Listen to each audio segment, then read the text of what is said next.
This is my 1977 C10 pickup I'm working on. I had to put air on it. It didn't have air. I rebuilt all the front suspension, every piece, new rotors, new calipers. There's the AC. I put new hinges on. I got those at Rock Auto.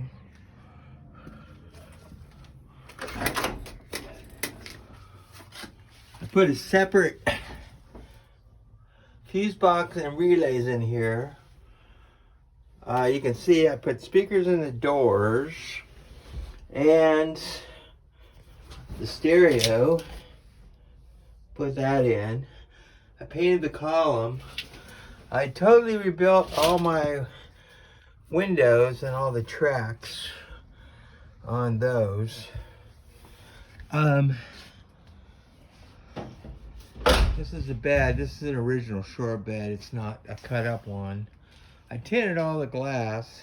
Put new door handles on it. Like I said, I put new rocker panels on it.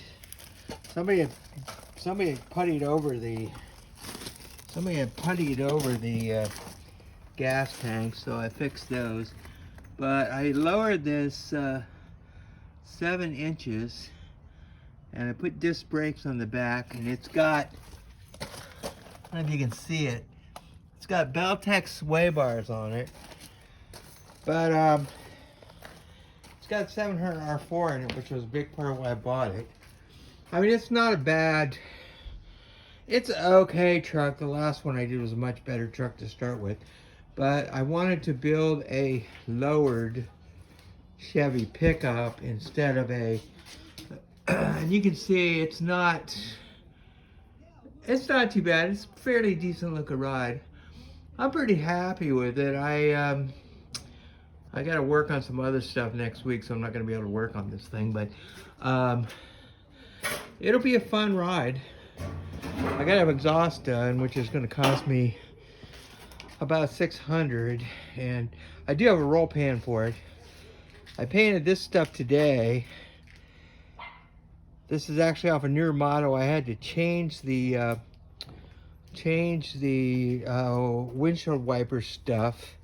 I painted this dash piece. I got it had a new dash mat in it, so I painted this stuff, and but overall, I'm getting there. It's very time consuming, but like I said, I'm chipping away at it, and I ordered a new wheel, and I tinted the windshield, which I like that look. So anyway, I'll do another video, and I'll let you know how it's going. Thanks.